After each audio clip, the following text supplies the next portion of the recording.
شريف عارف مصر، صفحات يقلبها معكم الكاتب الصحفي شريف عارف.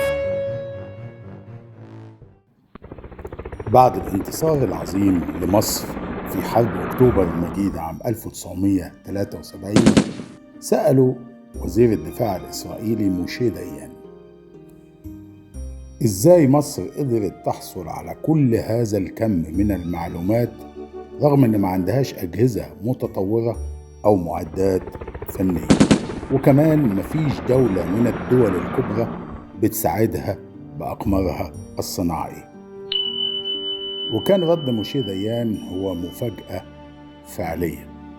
قال إن مصر غطت سيناء برادارات بشرية لها عقول ترى وتستنتج وترسل أفضل 100 مرة من الرادارات الصماء الموجودة لدينا.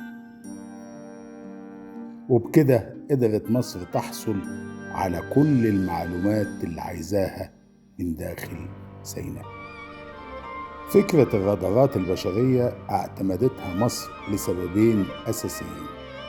أول سبب عدم وجود الأجهزة المتطورة لديها. تاني سبب هو حجم المراقبة على مصر.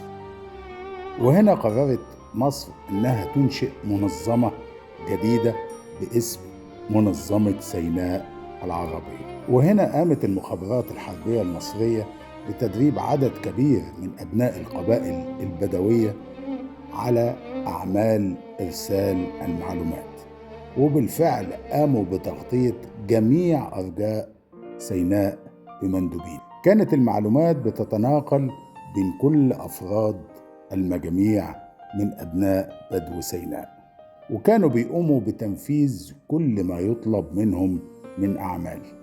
وللحقيقة إن الرجالة دول كانوا عامل رئيسي في إنجاح أعمال المخابرات الحربية المصرية في مسرح العمليات. إضافة لمنظمة سيناء كانت هناك عناصر أخرى كان بيطلق عليها عناصر الخدمة الخاصة، وهم أفراد مدنيين وعسكريين متطوعين، وكان بيتم تدريبهم على ظروف المنطقة اللي هيعمل فيها وأساليب الاتصال السري. وبعد ما تنتهي عملية التدريب بتنقطع صلة المتدرب بالعالم، بمعنى إن بعد انتهاء التدريب بيدخل مباشرة في تنفيذ المهمة، ويتم إرسال المتدرب إلى الجبهة بواسطة أبناء منظمة سيناء العربية، هم القادرين على إنهم ياخدوه ويوظفوه في المكان المحدد للحصول على المعلومة. وللحقيقة إن الأفراد دول كانوا على درجة كبيرة من التفهم للموقف، ومعظمهم كانوا من أصحاب المؤهلات المتوسطة. العناصر دي كلها أرسلت ما يقرب من 986 بلاغاً في الفترة من نوفمبر 1972 وحتى سبتمبر 1973. البلاغات دي رصدت كل التحركات على محاور سيناء بما فيها الجسر الأمريكي في مطار العريش.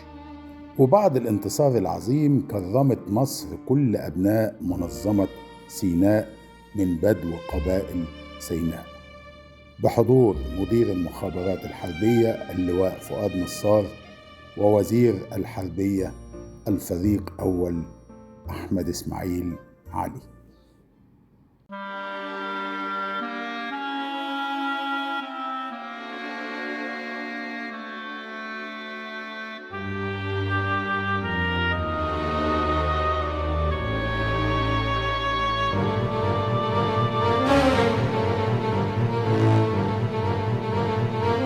شريف عارف مصر، صفحات يقلبها معكم الكاتب الصحفي شريف عارف.